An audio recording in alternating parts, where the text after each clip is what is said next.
Christian Rimbaud vous raconte les bas-reliefs de Lisieux. Art et culture en audiovisuel. Saint-François-Xavier, de Claude et Marie-Madeleine Gruère.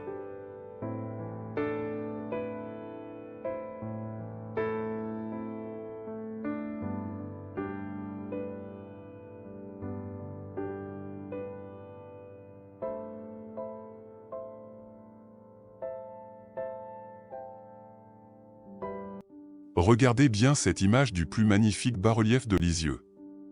Car vous ne le verrez jamais ainsi dans toute sa splendeur, c'est le dernier bas-relief que le sculpteur Claude Gruère a incrusté sur les murs d'Hauteville à Lisieux. C'est aussi le plus grandiose et paradoxalement le moins connu des 18 autres bas-reliefs installés. Qui a eu connaissance de la création de cette extraordinaire œuvre d'art, dont ici je ne vous montre que l'élément central? Presque personne. Même la presse a ignoré l'événement incompatible avec la mentalité locale. Je ne vais pas refaire ici l'historique ni les explications techniques de tous ces bas-reliefs. Il vous suffit de regarder le contenu de mes précédentes vidéos. Par contre, je vais vous donner les précisions exactes concernant ce bas-relief, Saint-François-Xavier. Il se situe sur le mur extérieur du parvis de l'église moderne Saint-François-Xavier de Hauteville. Le premier projet de Claude Gruère en 1965 était de plus petite dimension, la surface sculptée ne représentait que 2 mètres carrés.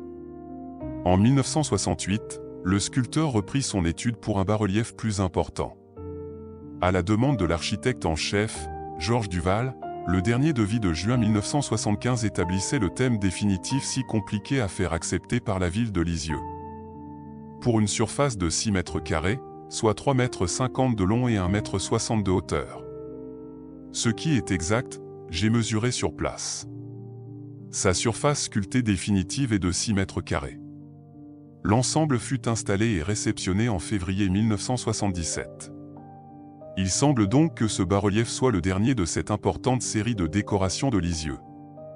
Les 2 autres immenses sculptures prévues pour les groupes scolaires, Marcel Gambier et Pierre-Simon de la Place, n'étant pas du goût des autorités locales, n'ont pas été suivis d'exécution. Explication de ce bas-relief. Les bas-reliefs d'Hauteville ont souvent un rapport étroit avec le lieu. Ici, au centre, c'est évidemment Saint-François-Xavier. Mais à quoi se rapporte l'ensemble de cette œuvre? Ce jésuite était un missionnaire acharné en Extrême-Orient vers 1540. Il sillonnait toutes les mers de ces contrées, jusqu'au Japon, pour porter la bonne parole de sa religion portant toujours comme emblème la Sainte Croix, qu'il brandit devant lui sur ce bas-relief. Il fut canonisé comme patron des missions, ce qui à Lisieux est savoureux quand on connaît le développement du Carmel et de la basilique, basé justement sur les missions à travers le monde, et dont l'effigie sur ce bas-relief est demeurée inconnue des prélats et des religieuses de Lisieux. L'éclairage violent d'un après-midi de juin 1979 accentue le relief de cette longue frise historique. Telle une bande dessinée, semblable à la tapisserie de la reine Mathilde à Bayeux, plus explicite qu'un vitrail, toute la vie de Saint-François-Xavier surgit des briques du mur de l'église de Hauteville. En 3 panneaux se lisant de droite à gauche, reliés habilement par l'entrelac jaune d'or signifiant la mer, la terre et le ciel, le sculpteur Claude Gruère nous raconte avec ses mains et ses outils l'épopée d'un homme dévoré par une foi ardente et aventureuse. Une composition artistique magistrale.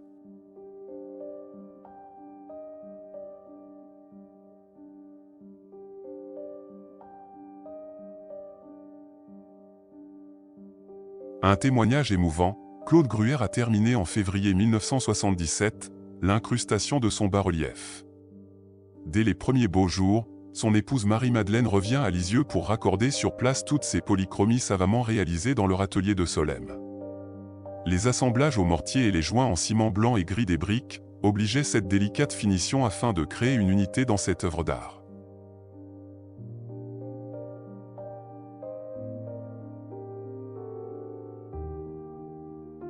Aucun document n'existe dans les archives de Lisieux, ce sont les enfants des époux Gruère qui ont fait des recherches dans les documents de l'atelier de leurs parents. Merci à Nathalie, Christophe et Jean.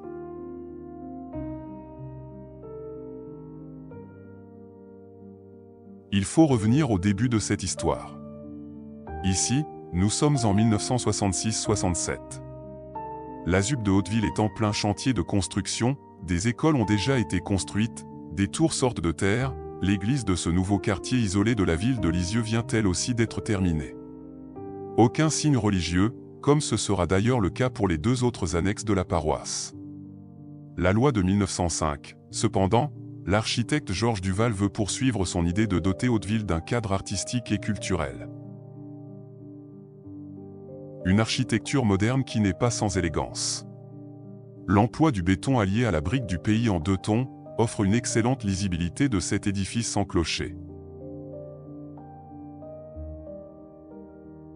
Rare photo datant de 1977, montrant l'ensemble de cette église, avec le bas-relief terminé.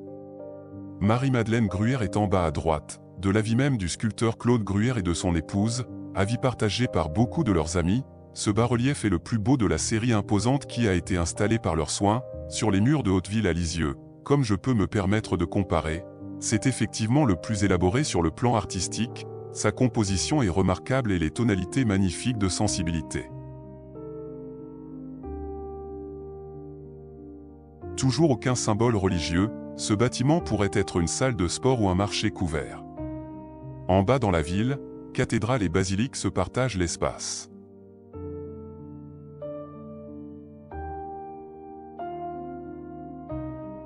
Loin de Lisieux, dans son atelier de Solesmes, le sculpteur Claude Gruère travaille sans relâche sur ses personnages, en taille directe dans ses blocs d'argile, de la terre chamottée, ce matériau devient après cuisson de la terre réfractaire d'une grande dureté.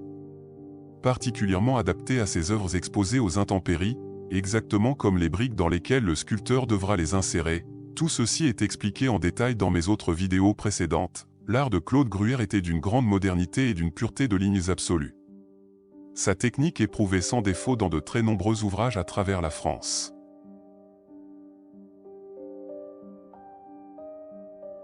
En regardant cette photo des années 1977, l'expression de bonheur de l'artiste peintre, qu'était Marie-Madeleine Gruère, apportant une dernière touche de couleur à la sculpture de son mari, est sublime. Ce grand bas-relief, entièrement monté après cuisson sur panneau dans l'atelier de Solesmes, avait été mis en couleur à l'huile par ses soins attentifs, à l'harmonie des tons qu'elle possédait à merveille. Et c'est directement sur le parvis de l'église que la perfection devenait du grand art, comme Michel-Ange peignant ses fresques murales.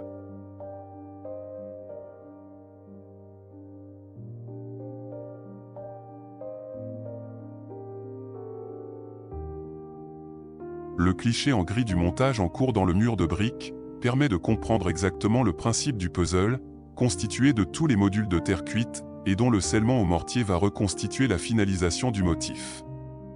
À droite, les couleurs sont terminées et toute la polychromie raccordée dans les joints. À distance, l'œil ne perçoit qu'un immense bas-relief qui semble fait d'une seule pièce, c'est fabuleux. Le dessin, la sculpture, la couleur, sont une merveille unique. Quelles sont les pensées qui traversent l'esprit de ces femmes, attentives sur le rivage d'une île lointaine, sans doute de l'océan Indien?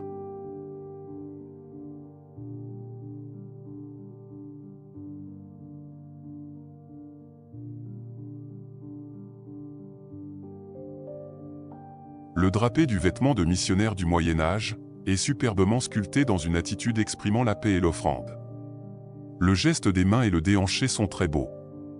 François Xavier est encore jeune, il a ici environ 40 ans puisque cet épisode représenté se situe vers 1540-50. La composition de ce graphisme du missionnaire annonce dans cette difficile pose en 2 dimensions, la même idée que pour le groupe des femmes sur le rivage. Une recherche de sculpture artistiquement très poussée.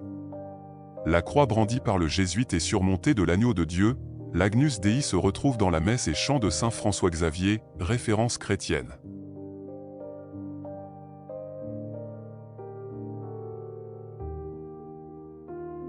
Il faut bien regarder le visage du missionnaire, il semble amaigri, fatigué et sans doute très malade à l'époque.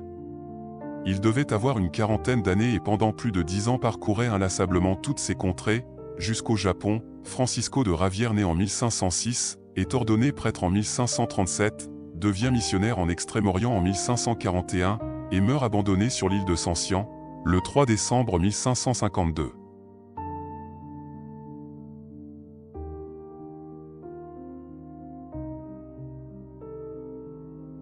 le sculpteur reprend la grande imagerie linéaire du thème de saint François-Xavier missionnaire.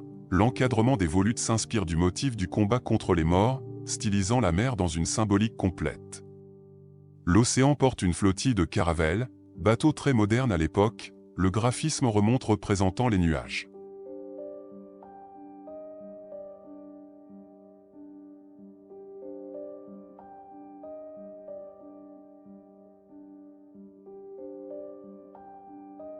Claude Gruère a représenté des habitants de ces contrées lointaines que François-Xavier, missionnaire, évangélisait avec une ferveur à toute épreuve.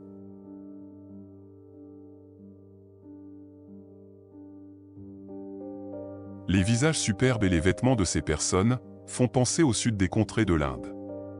La composition du groupe est superbe, et l'attitude de prière imaginée est très sensible. Ces 6 femmes et l'enfant regardent la curieuse croix que François-Xavier brandit à bout de bras. Cette croix enlacée par la représentation d'un agneau, symbole bien évidemment inconnu de ces insulaires, les impressionne vivement.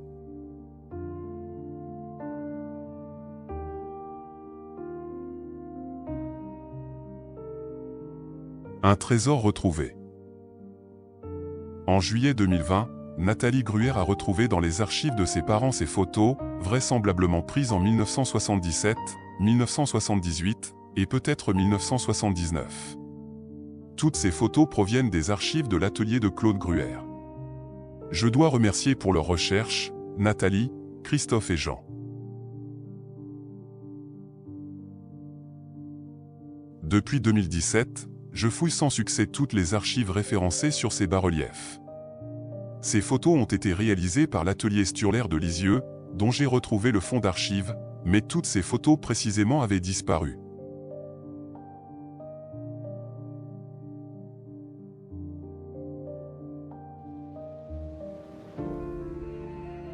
Il y a un détail technique d'une importance primordiale, dont je ne vous ai pas encore expliqué les graves conséquences. Si vous êtes observateur, vous devez avoir remarqué que quelque chose ne va pas dans cette photo que j'ai prise en 2020.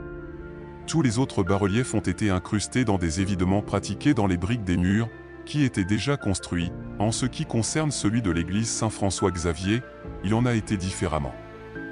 Le mur latéral soutenant un toit terrasse en béton ne pouvait pas recevoir ces sculptures, il a donc fallu construire spécialement un autre mur en briques dans le même style, mais en surépaisseur, dimension d'une brique en longueur. Et c'est là que des graves désordres ont commencé. Cette église a été construite par la commune de Lisieux, mais c'est le diocèse qui en est affectataire, ce qui induit évidemment des complications de propriété et d'entretien. Vous verrez pourquoi.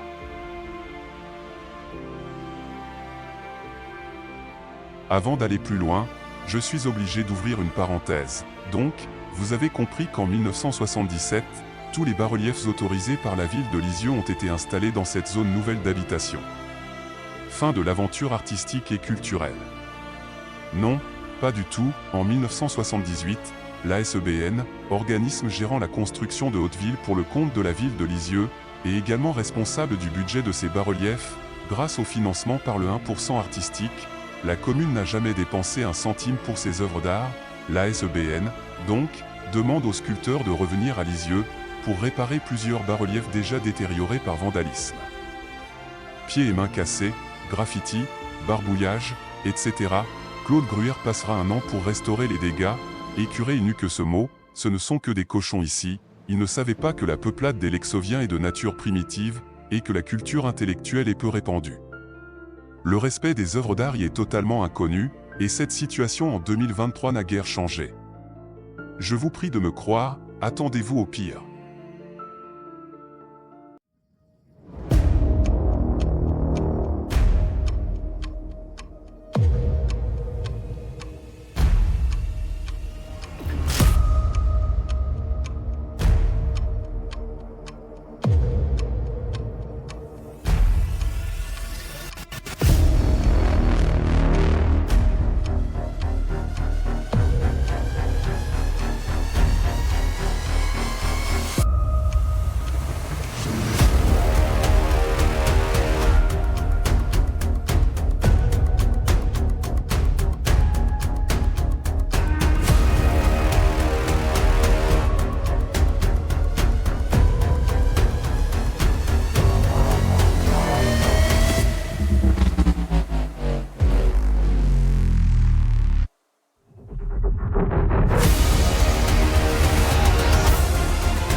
2023.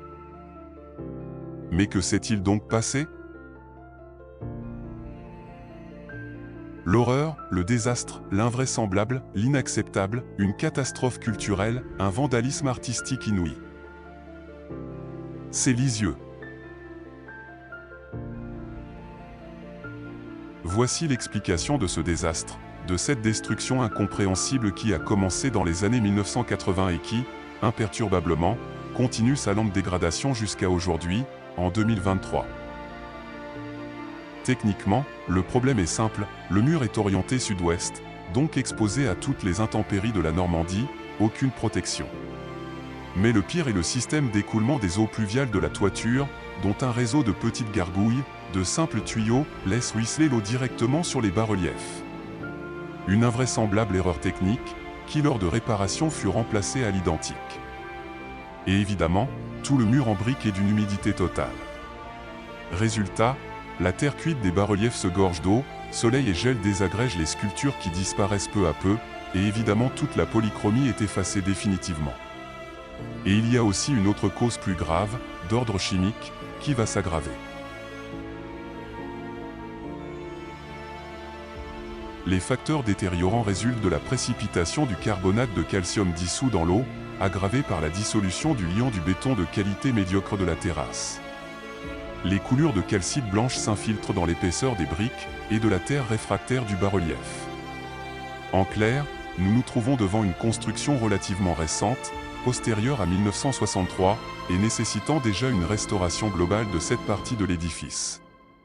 Ceci peut se comparer au sinistre état de l'église Saint-Désir à Lisieux, construite à la même époque, et dont la vétusté rapide a nécessité sa fermeture au culte par arrêté de péril.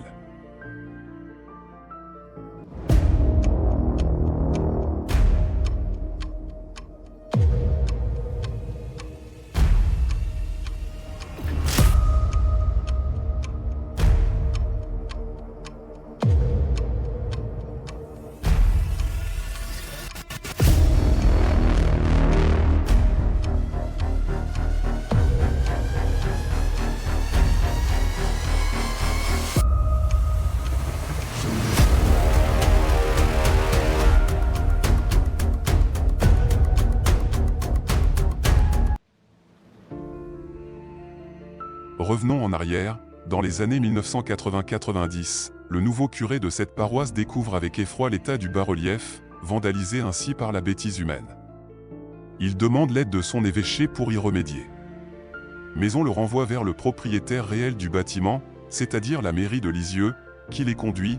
Le problème concerne l'exécutant de cette décoration sans intérêt, autrement dit le sculpteur Claude Gruère, et le jeu de ping-pong commence et va continuer longtemps, comme de nos jours d'ailleurs. Une dizaine d'années pour arriver à ceci. Il ne reste que 30 ans pour finir la destruction. Le pauvre prêtre est seul devant Saint François Xavier, oublié de tous pour la seconde fois dans sa vie de missionnaire. Les autorités méprisent son souci de sauvegarde du merveilleux bas-relief de son église. Il réussit à obtenir les coordonnées du sculpteur qui là-bas, dans son atelier de Solesmes, ignore le drame qui se joue à Lisieux. La mairie n'a même pas contacté Claude Gruère, comme la législation sur les œuvres d'art l'y obligeait. Alors, le 24 juillet 1992, le père Lenné, curé de Saint-François-Xavier, écrit une supplique à Claude Gruère, lui explique comment cette belle œuvre a souffert, et lui envoie une photo, et demande si une restauration est possible.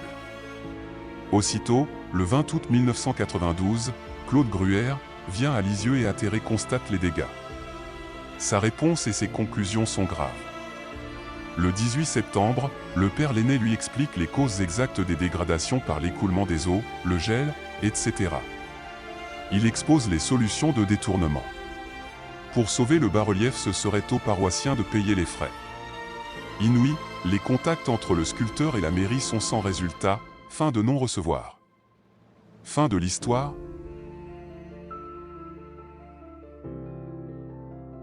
Claude Gruère et son épouse Marie-Madeleine, ce couple d'artistes de renommée nationale, dont l'œuvre immense a diffusé tant de culture, ne reviendront plus jamais à Lisieux. À voir au cours d'une dizaine d'années consacrées autant d'énergie et de sciences artistiques dans la ZUP d'Hauteville, pour constater le mépris et le vandalisme des habitants de cette ville sans culture, devait les rendre trop malheureux, et encore, Ils ignoraient et n'ont pas pu voir les manigances abjectes qui allaient se poursuivre dans les années à venir. Le plus grand désastre culturel, la plus ignoble mise en ruine d'un patrimoine artistique, dont même la DRAC n'avait pas connaissance, va se poursuivre inexorablement. Il y a une explication à cette situation incompréhensible. La guerre avait détruit le centre-ville de Lisieux, là où se concentrait un environnement étonnant de manoirs et de belles maisons à pans de bois sculptés, un ensemble touristique attirant, constitué de ruelles pittoresques puantes d'ordures. L'économie déjà vacillante des industries mises à mal mettait la bourgeoisie en difficulté. Et alors la reconstruction transformant Lisieux en ville assez laide, désorienta la population.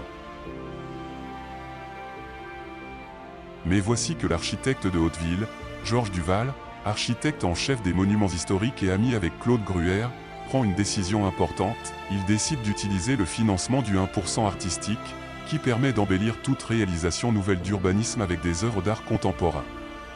Ce sera Claude Gruère qui obtiendra l'immense chantier de décoration, comme aussi dans beaucoup d'autres projets, son travail remarquable est récompensé. Regardez mes autres vidéos pour constater l'ampleur de ces bas-reliefs, qui vont envahir la ZUP d'Hauteville, et alors c'est un drame qui éclate. Les élus et la bourgeoisie de Lisieux sont mis devant ce fait qui leur déplaît au plus haut point. Hauteville, qui fut conçue pour loger la population pauvre de la ville, va devenir plus belle que la ville historique et aisée. C'est insoutenable. Une guerre politique éclate et c'est le sculpteur, qui n'y est pour rien, qui en subira les conséquences. Ces bas-reliefs sont déclarés inacceptables et tomberont dans l'oubli, et même pire, leur destruction est envisagée.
Analyse de ce bas-relief Saint-François-Xavier.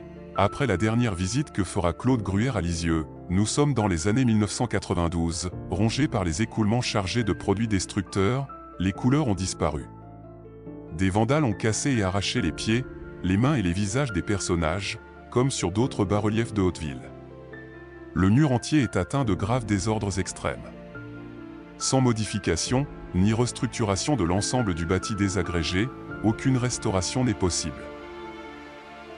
Le sculpteur Claude Gruère à 70 ans passe et n'exerce plus sur ce genre de travaux. Il ne peut plus compter sur l'intervention de Georges Duval décédé. En 1992, la SEBN, donneur d'ordre, demande une révision et un nettoyage de tous les bas-reliefs. Qui en sera le responsable? Mystère. Mais des actes contraires à la législation se mettront en place sans que la DRAC, Direction régionale des affaires culturelles, n'intervienne. Invraisemblable, mais que se passe-t-il donc dans cette ville?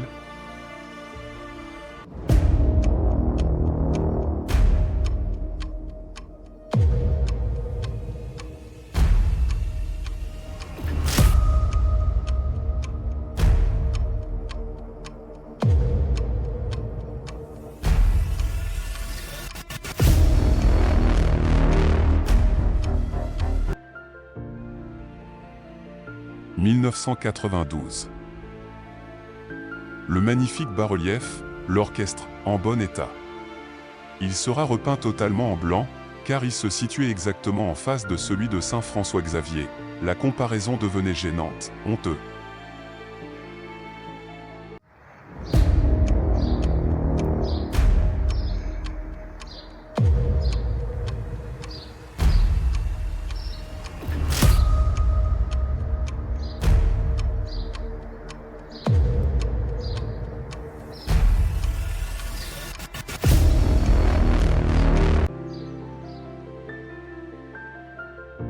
1995. Le bas-relief, le soufflet, une partie d'un ensemble magistral de 5 bas-reliefs sur le thème, le Cid, drame de Corneille. Cassé, remonté et repeint différemment, honteux.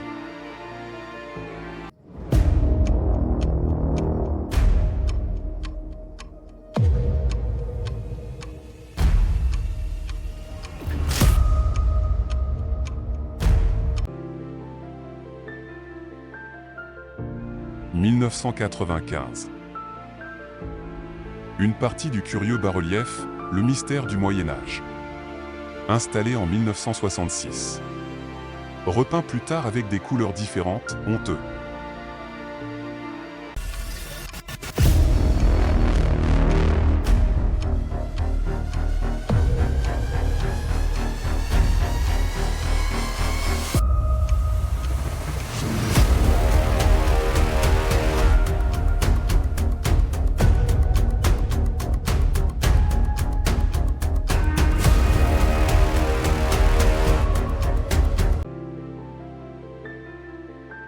« 1995 et suivante. Un des 4 bas-reliefs disparus lors de la démolition de 2 barres d'HLM pour aménager des parkings. Destruction gratuite, honteux. «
1995 et suivante.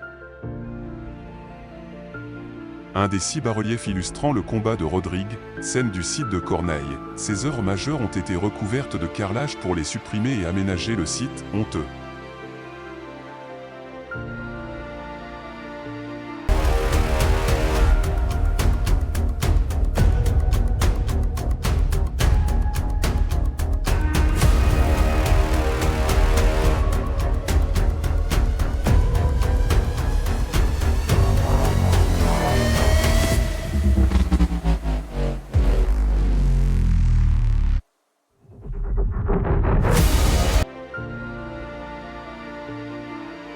2023.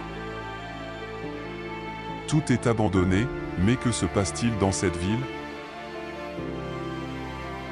Il ne se passe rien.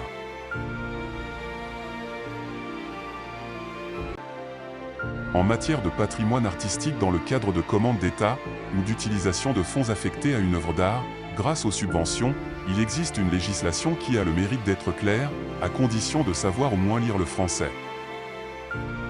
S'agissant de l'entretien et de la maintenance, le propriétaire qui en est responsable, sur ses crédits de droit commun, doit également être vigilant sur la nature des mesures prises.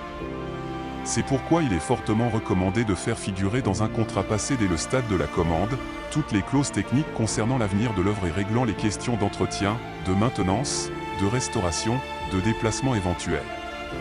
Ces prescriptions techniques, élaborées par l'artiste, permettent d'éviter la dégradation de l'œuvre. Il est parfois utile d'envisager la possibilité de reproduire l'œuvre en cas de détérioration grave.